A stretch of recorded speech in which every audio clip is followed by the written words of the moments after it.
نتكلم عن الكاردياك سايكل والهارت ساوندز والبلس، وعايزين نركز عن نقطة مهمة جدا. ايه اهم الاسئلة النظري اللي بتيجي في الجزء ده؟ دايما متعودين في كل سنة ان احنا بنختار مرحلة معينة من الكاردياك سايكل ونقول لك اشرح لي التغيرات اللي بتحصل في المرحلة دي.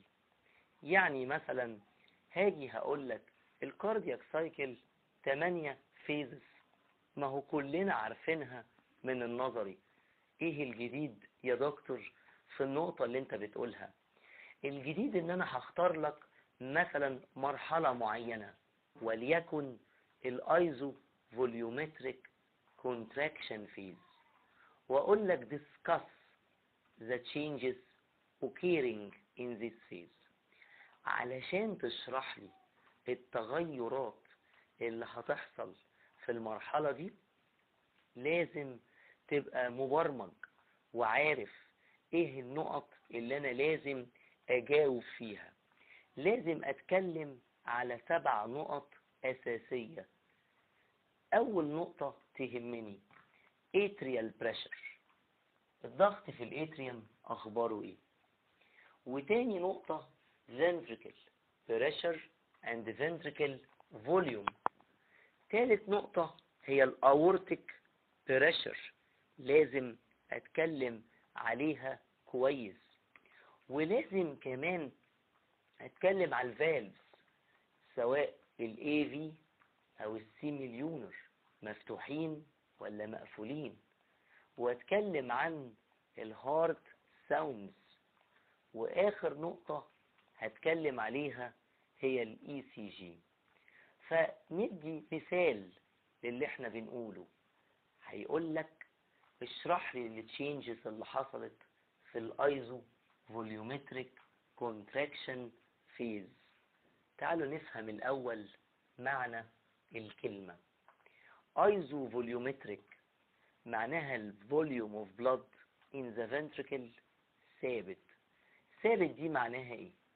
معناها ان الفالف اتفتح بين الاتريا والفنتريكل، فضل الفنتريكل يملى بالبلد لغاية مش هياخد اكتر من كده، فالحجم الدم جواه اصبح كونستانت على الزيادة اللي فاتت.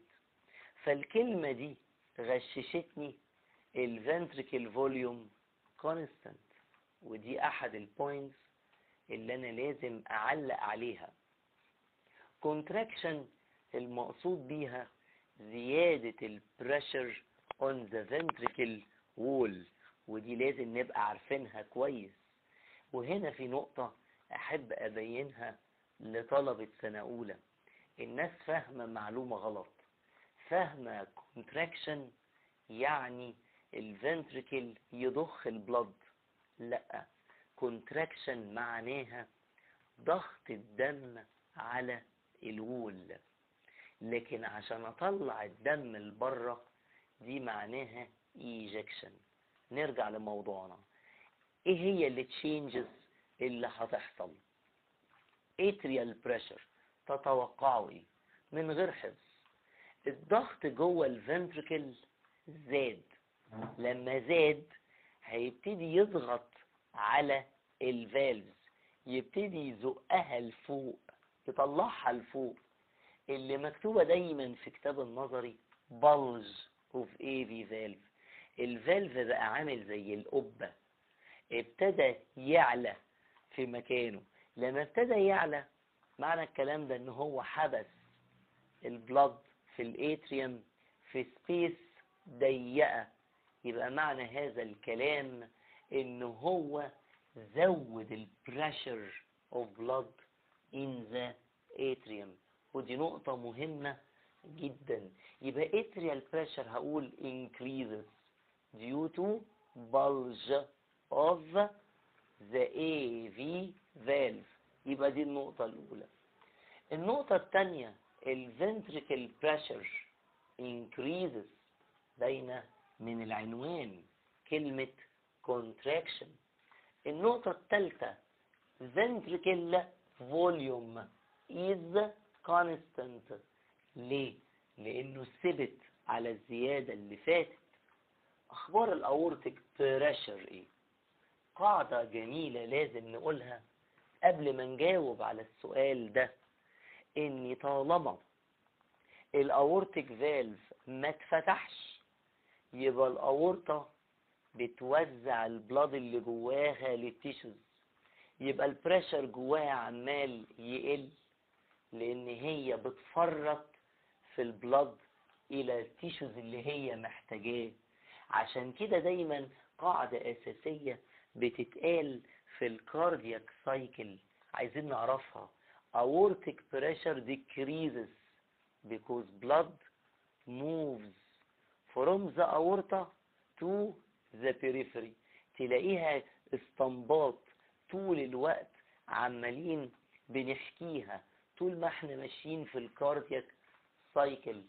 على فكرة المحطة الوحيدة اللي تلاقي فيها الاورتيك بريشر زاد هي الماكسيمم ايجكشن، لما البريشر في الليفت فنتريكل يوصل الى 80 مليمتر ميركوري يتفتح الاورتيك فالف ويحصل الاندفاع المفاجئ للبلد جوه الاورطة. هو ده الكلام اللي احنا عايزين دايما نقوله. يبقى الاورتيك بريشر في المرحلة دي ايزوفوليومتريك كونتراكشن، ما تنسوش هو ده السؤال اللي عندنا، هنقول decreases. نيجي لنقطة الفالف، مش محتاجة حفظ، ايزوفوليومتريك، الفوليوم ثابت، يعني لا انا باخد ولا انا بوزع. معنى الكلام ده ان ال AV valves and semilunar valves all are closed. طب نيجي نتكلم على نقطة الهارت ساوندز، تتوقع ايه؟ اتوقع ان دي بداية الفيرست هارت ساوند. طب ليه يا دكتور هي دي البداية؟ لان فيرست هارت ساوند هو السيستول بتاعنا، وعلشان كده دايما بنقول نقطة السيستول بدايته ايه؟ contraction on the wall ويختتموا بالايجكشن. عشان كده في نقطة دايما مهمة جدا لازم نركز فيها: first heart sound اخد مرحلتين مهمين جدا. البداية ايزوفوليومتريك كونتراكشن فيز، والنهاية هي الماكسيمم ايجكشن فيز. كده انا قلت 6 نقط. النقطة السابعة ايه؟ لازم اتكلم على الاي سي جي. دايما احنا عارفين ان الاي سي جي هو تسجيل كهربة القلب، ودايما الكهرباء بتسبق الكونتراكشن. ده حتى زمان كان في جملة جميلة جدا قلناها: excitation contraction coupling. ملاحظين حاجة؟ في كل مرة بنيجي نراجع فيها CVS دايما بفكر الناس بنيرف ومصل، ودي نقطة مهمة جدا. تلاقوا الفسيولوجي دايما متشابك، في علاقات مشتركة بين البرانشز وبعضها. عشان كده دايما بنقول الكهرباء تسبق الكونتراكشن. فواحد هيقول لي طب انا استفدت ايه من الجملة دي في كتابة الاي سي جي في السؤال النظري ده؟ لا، استفدت كتير. ان كهربة الفنتركل هي QRS، ولو نعرف اول مكان to be depolarized in the ventricle هو السبتم. عشان كده الكيو ويف لازم هتسبق الميكانيكال ايفنت اللي هو ايزو فوليومتريك كونتراكشن. لازم تسبقه بقد ايه؟ ب2/100 أو 1/100 ثانية. ودي نقطة مهمة لازم تتقال. نقيس على كده أي فيز ممكن نتكلم فيها في ال7 بوينتس. بس بيني وبينكم دايما الأساتذة عندنا تحب جدا تفضل تسمع منك ايزوفوليومتريك كونتراكشن فيز، تمام، او ايزوفوليومتريك ريلاكسيشن فيز. طيب لو فرضنا ان السؤال اشرح التشينجز، التغيرات اللي هتحصل في الايزوفوليومتريك ريلاكسيشن فيز، هبتدي بنفس النقط بتاعتي. هقول له ايه؟ اتريال بريشر. تتوقع في المرحلة دي ضغط الاتريوم يا ترى زاد ولا قل؟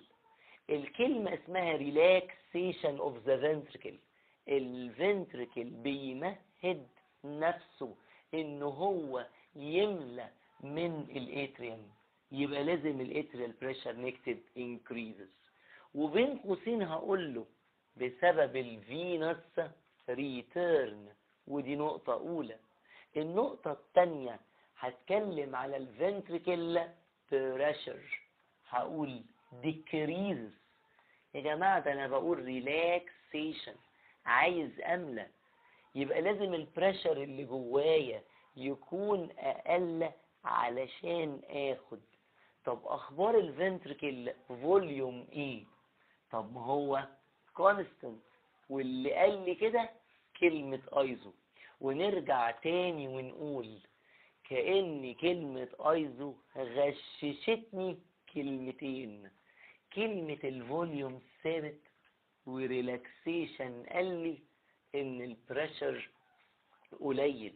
عايزين دايما نستغل المصطلحات في الفسيولوجي علشان نعرف نجاوب صح. طب اخبار الاورتيك بريشر ايه؟ تختار ايه؟ اختار الاورتيك بريشر. المنطق كان بيقول ان لازم البريشر يقل لان احنا قافلين الاورتيك فالف. ما هو ايزو يعني لا هاخد ولا هوزع زي اللي فاتت يا دكتور، ايزو فوليومتريك كونتراكشن. لكن هنا حصلت حاجة جميلة قوي.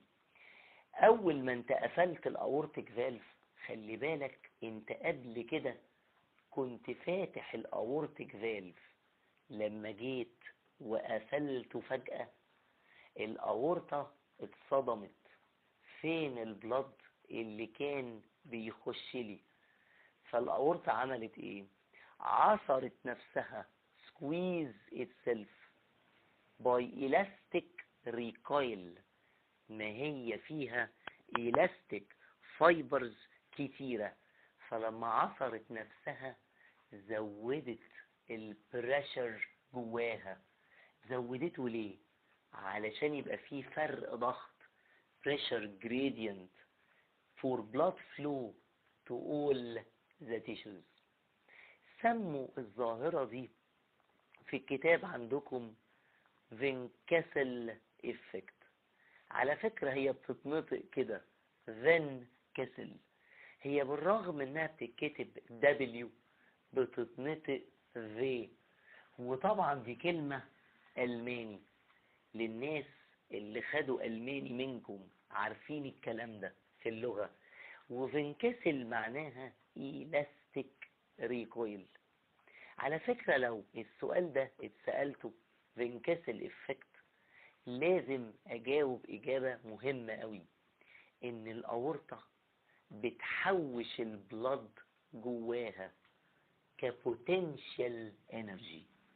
زمان في أيام إعدادي وثانوي، للناس اللي خدوا الكلام ده بالعربي وأنا كنت واحد منهم، وطبعا ده شيء أفخر بيه، كانوا بيقولوا طاقة الوضع. potential energy معناها طاقة الوضع، يعني مفيش لسه حركة للموليكيولز اوف بلاد. طب ما هو ده اللي حصل، الأورطة ناصحة، مش هتفرط في كل الدم اللي وصل لها أثناء السيستول، لا، دي هتخزن شوية منه. لما الليفت فنتركل هيملى بالبلد زي في الحالة دي، هتحول الجزء اللي هي مخزناه كبوتنشال انرجي into kinetic energy. والكلام ده لازم اجاوبه مع مرحلة الايزوفوليومتريك ريلاكسيشن. لازم تبقى اجابتك مكتملة، الصورة مكتملة، اوعى تخلي حاجة ناقصة في الصورة. الكلام ده مش صح، وده اللي احنا دايما بننبه اليه. في فرق بين طالب يكتب aortic pressure increases at first due to elastic recoil then decreases، وطالب يشرح الفنكسل افكت ويقول potential energy ويقول انها اتحولت لكاينيتيك انرجي. خلي بالكم في كل مرة بنعمل فيها حصة مراجعة بنركز على حاجة مهمة جدا، هو التنافس بينكم كطلبة، بينكم وبين بعض. التنافس ده في منتهى الأهمية، اللي احنا بنحاول دايما نقول ازاي تطلع طالب من الأوائل. لازم إجابتك تبقى إجابة وافية، إجابة كاملة، ودي نقطة مهمة جدا بقدر الإمكان. طيب كده قلنا الأورتيك بريشر، أخبار الفالفز إيه؟ من الاسم all are closed. طب أخبار الهارت ساوندز إيه؟ هتقول لي اتقفل الأورتيك فالف. واحنا قلنا قبل كده في حصة فاتت إن الهارت ساوندز بنسمعه لما الفالف يتقفل.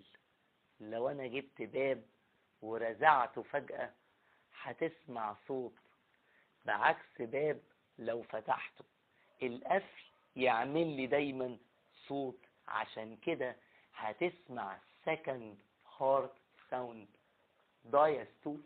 هو امتى الاورتيك فالف هيقفل؟ ده معناه ايه؟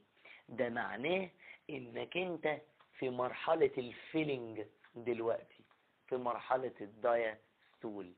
شفتوا ازاي طريقة الاجابة مهمة جدا؟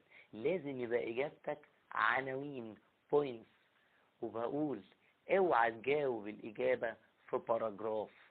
ساعات في اسئلة لازم تحطها كنقط تحت بعض، كأنك بتملى استمارة ابليكيشن كده. انت بتوضح للدكتور اللي بيمتحنك ان انا عارف النقط اللي مفروض اجاوب فيها.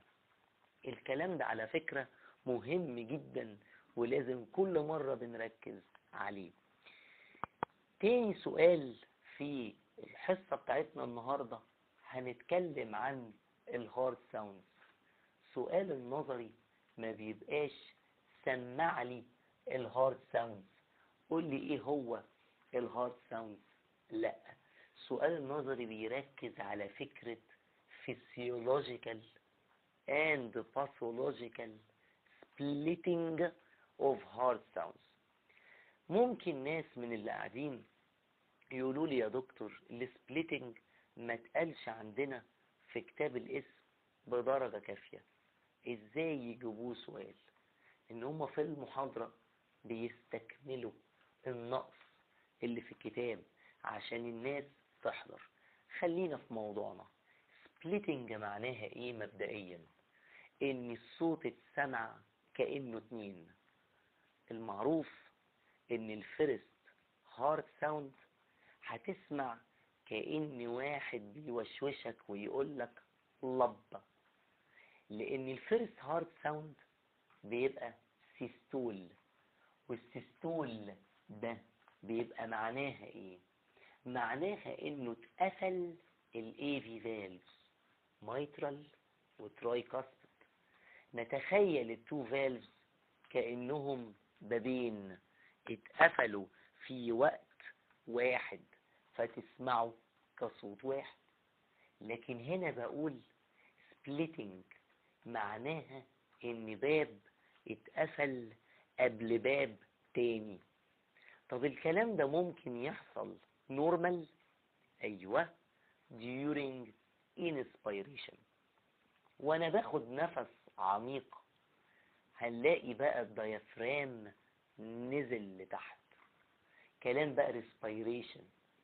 فلما ينزل الديافرام لتحت هيضغط على الابدومينال فينز فيزود فيها البريشر، فيرجع دم اكتر للفينا كيفا، هزود الفينوس ريتيرن اللي راجع للرايت اتريوم اللي نازل للرايت فنتريكل. لكن في معلومة مهمة قوي اناتوميكال، الترايكاسبيد فالف يبقى الكاسبس بتاعته الضرف بتاعت الباب ضعيفة فما بيقفلش بسرعة، فبيفضل الباب موارب. الرايت فنتريكل بامب البلاد للبلمونري ارتري، ياخد لفته الى اللنج ومنها الى الليفت اتريوم ثم الى الليفت فنتريكل. كل الكلام ده هتكتبه في الامتحان، الباس واي ده كله، بس هتقول الميترال فالف closes before the tricuspid valve. يعني ايه يا دكتور مش فاهم؟ يعني نتخيل تاني بابين قصاد بعض في شقة واحدة، جيت وانا بقفل الباب التاني لحقني وانا بقفل، فالصوت اتسمع كأنه اتنين، لان التو فالز ما قفلوش في وقت واحد. عشان كده رمزولها في الكتاب برمز جميل، للب ال داش لب. ال الاولانية قصدي بيها mitral valve closure، واللب التانية هي الميترال اند tricuspid valve، الاتنين مع بعض. نفس الفكرة هتتقال مع السبليتنج of the second heart sounds. نفس الفكرة، الاورتك يقفل قبل البلمونري. هتقول لي ايه ده يا دكتور؟ انا وصلت لقاعدة جميلة ان اي فالف on the left side القصب والضرف بتاعته هتكون اقوى من الضرف اللي موجودة on the right side. هقول لك معلومة صحيحة 100%، لكن تكملة السؤال بتقول pathological splitting، وكلمة pathological يعني حالة مرضية. يعني ايه؟ يعني الاورتك هيقفل بعد البلمونري. هل ده طبيعي؟ تقول لي لا، يبقى معنى كده ان الاورتك يقفل متأخر، يبقى فيه ستينوزس عنده، اورتك ستينوزس، الفالف الباب ضيق، وده بيحصل in heart failure. في سؤال ساعات جه من فترة طويلة بيقول ايه الفرق بين ميرمر والجالوب؟ الاسئلة دي بتيجي اكتريتها شفوي شوية، بس عايز اقول حاجة. ميرمر معناها صوت غريب، abnormal noisy sound، صوت غريب ويعمل كده كأنه عامل دوشة، نتيجة ان البلاد ماشي في turbulent flow، مش ماشي بشكل عادي، لا، عامل turbulence، عامل noisy، عامل pressure. كل الكلام ده يخلينا اسمع ميرمر. ده حتى ميرمر بالعربي اسمها جميل قوي، اسمها لغط. وكنا واحنا طلبة كنا بنذاكرها ازاي؟ لغط يعني الفالف في حاجة غلط. غلط دي يعني ايه؟ يعني يا اما ضيق ستينوزس، يا اما مفتوح على الاخر incompetence. الكلام ده مهم جدا وعايزكم تبقوا عارفينه. لكن كلمة جالوب عارفين معناها ايه؟ معناها ان انت هتسمع اصوات زي صوت جري رجلين الحصان كده. مثلا صوت جري رجلين الحصان سموها augmented third heart sound. الكلام ده مش نورمال ان انا اسمعه. الكلام ده in heart failure، لانه الصوت الثالث ده عارفين ده اساسا عبارة عن ايه؟ ده صوت الرابid filling of the ventricle. عمرك ما هتسمع الفنتركل وهو بيملى عادي الا في الناس الرفيعين جدا او الاطفال. لكن انا بقول لو حالة باثولوجيكال صعب جدا اسمع الفيلينج، بدليل قالوا لكم في المحاضرات جملة جميلة: الثيرد هارت ساوند بيبقى النغمة بتاعته ضعيفة قوي، محتاجة مكبر للصوت، حاجة اسمها فونو كارديوجرام. دي اهم النقط اللي انا عايز اركز عليها في النظري كاردياك سايكل وهارت ساوند. نيجي للسؤال اللي بيتسأل كتير جدا في امتحانات النظري، سؤال الجاجولار فينس بالس. والسؤال بيجي كده: ارسم رسمة الجاجولار فينس بالس وقول لي علاقته بالرايت اتريال بريشر. معنى الكلمة ايه؟ هو الجاجولار فين is monitor to right atrial pressure. ما معنى كلمة monitor؟ يعني مؤشر. يعني ايه؟ الجاجولار فين بيصب البلد بتاعه في الفينا كيفا اللي بتصب فيه الرايت اتريوم. يعني لو الضغط زاد في الرايت اتريوم هيقفل الفينا كيفا فيعلي فيها البريشر، فالجاجولار فين مش هيعرف يصب البلد جواها، وبالتالي يزيد البريشر في الجاجولار فين كمان بالتبعية. علشان كده بنقول it is a monitor، او نقول عليها كلمة مانوميتر، كأنه مؤشر حساس. لازم نبقى عارفين الافتتاحية دي، لازم اقول كده it is a manometer of right atrial pressure so it describes the right atrial changes in cardiac cycle. طبعا لان انا ما اعرفش اي حاجة عن الجاجولار فين، انا كلامي كله فاكرين في بداية الحصة في الكاردياك سايكل عن 7 نقط في كل مرحلة، وكانت اول نقطة atrial pressure، فدي البداية. طيب هنسأل سؤال: الجاجولار فينس بريشر قبل ما اجي اشرحها تيجوا نراجع مع بعض بسرعة التغيرات اللي حصلت في الرايت اتريال بريشر ونشوف انعكاسها على الجاجولار فين. نبتدي في البداية. اول مرحلة اسمها اتريال سيستول. الرايت اتريوم البريشر فيه عالي عشان ينزل البلد للرايت فنتركل. طالما عالي في الرايت اتريوم يلا قولوا معايا هيعلى في الجاجولار فين. فاترسمت الرسمة ascending part، الكيرف بيعلى معايا. قالوا دي حصلت في الاتريال سيستول. طب هو اتريال اول حرف فيها A بالظبط كده، عشان كده قالوا A wave. يبقى انا هرسم وانا برسم الرسمة، هترسم الرسمة الاول عادي بتاعت الجاجولار والرايت اتريوم وابتدي تشرح كل موجة ايه اللي حصل فيها بناء على الكاردياك سايكل او رايت اتريال بريشر تشينجز اللي حصلت قبل كده.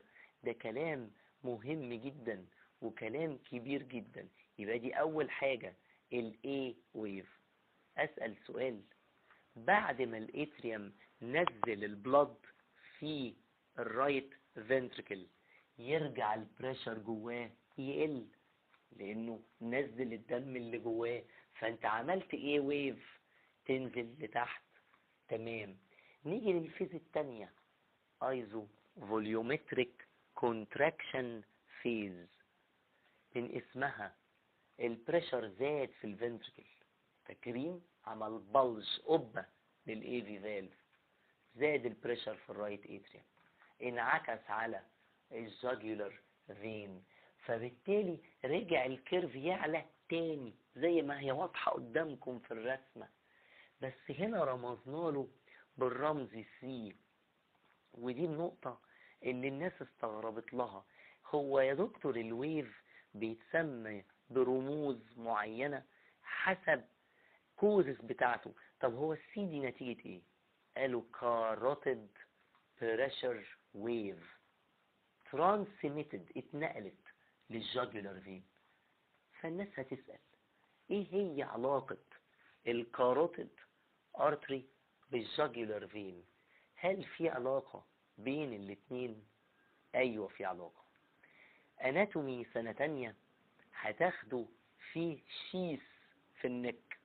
الشيس الغلاف ده جواه كاروتيد ارتري وجاجولار فين، وجواه حاجات تانية. الكاروتيد ارتري اول ما البريشر يعلى فيه ينقله للي جنبه. فكرة نقل ضغوط، بريشر ويف ترانسميشن، زي الفكرة اللي اتقالت زمان في الفيزيكس. لو مكان عالي فيه البريشر هيعلي البريشر في المكان اللي جنبه.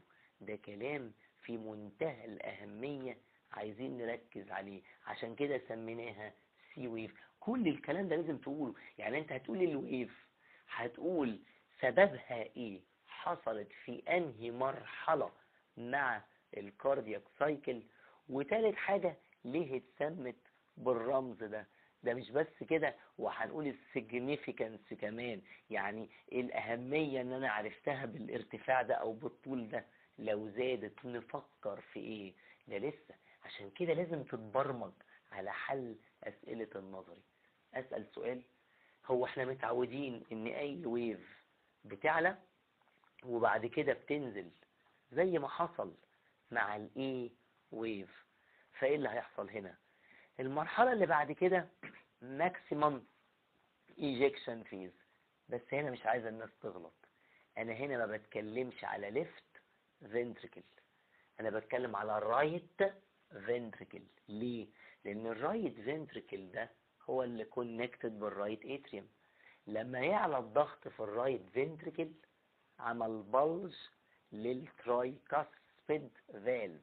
شوف انا شغلي كله اون ذا رايت سايد. برجع واقول عشان الناس تبقى مركزه، لما البريشر بيزيد في الرايت فنتريكل هيفتح البلمونري فالف، فمعظم البلد اللي جوه الرايت فنتريكل هيروح للبلمونري، فالبلج اوف اي في او ترايكاسبيد فالف هينزل تاني لوضعه الاولاني.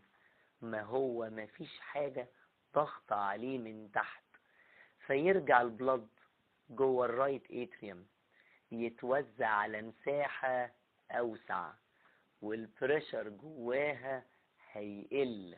ولما يقل يبقى معنى كده الويف هتنزل لتحت.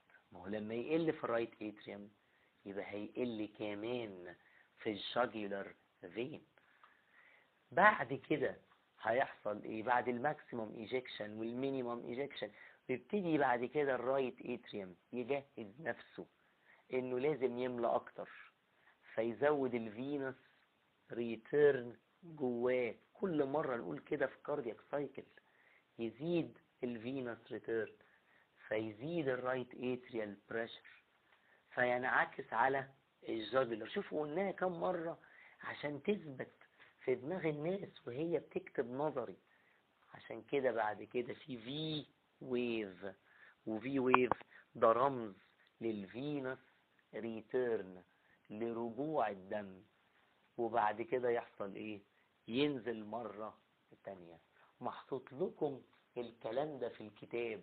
وعلى فكرة نزلة السي ويف لما ينزل من السي لتحت اسمها اكس، والفي هو اعلى حاجة فينوس ريتيرن ينزل يبقى واي. هتقولوا لي طب احنا عايزين نسألك، طب الاكس ده رمز اول حرف من كلمة ايه؟ ملوش علاقة بكلمة ايه، رمزولها بسيمبلز معينة. عشان كده واحنا طلبة كنا بنذاكر الموضوع بشكل جميل جدا. هقول لك A C V waves كأني بقول لك آسف، بس باللغة الدارجة عشان ما تنساهاش. السؤال كده اجابته ما خلصتش، لان لازم اقول significance of jugular venous pressure. يعني انا الرسمة دي استفدت بيها ايه؟ طلعت بيها بايه؟ الطلبة بتنقص ليه؟ لان الطالب بيرسم الرسمة وكل الناس عارفة ترسمها، ولكن ولما جه رسمها هو نسي يشرح التغيرات في كل ويف، ولو شرح ما شرحهاش بنظام، ما قالش السبب والمرحلة اللي حصلت فيها والرمز بتاعها ليه السنة كده، ما شرحش. ولهذا السبب تلاقي الناس دايما بتنقص. في معلومة أنا نفسي أقولها قبل ما أقول السيجنيفيكانس، إن مفيش فالف بين الفينا كيفا والرايت اتريوم. مفيش يا جماعة صمام ما بينهم، مفيش خالص. ده لما الرايت اتريوم البريشر فيها بيزيد هيقفل فتحة الفينا كيفا. ده بنقول السيجنيفيكانس.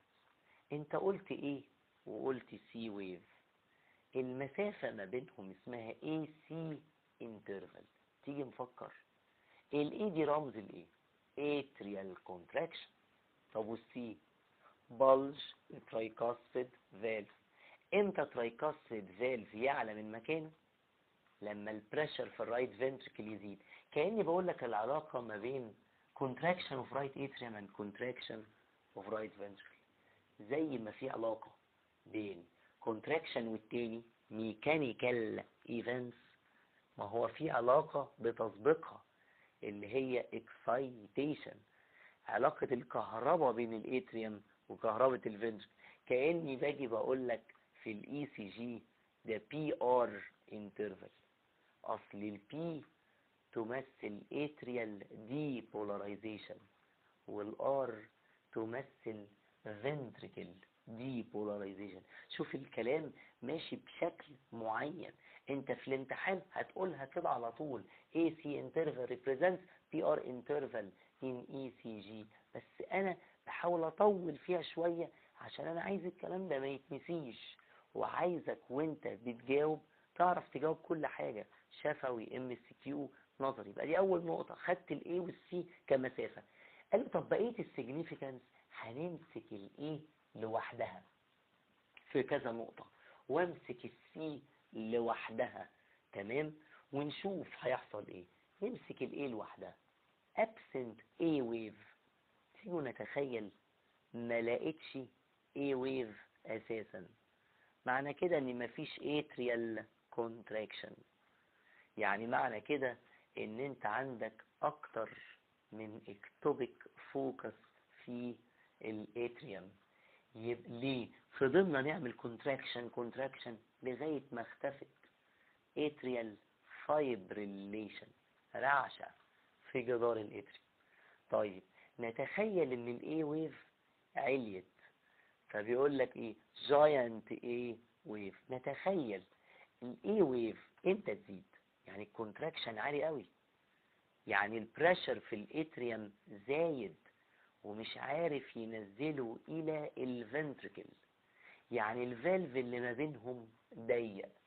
طريقة التفكير كده، يعني ترايكاسبيد ستينوزس. انت في امتحان النظري هتقولها على طول، giant A wave occurs in tricuspid stenosis.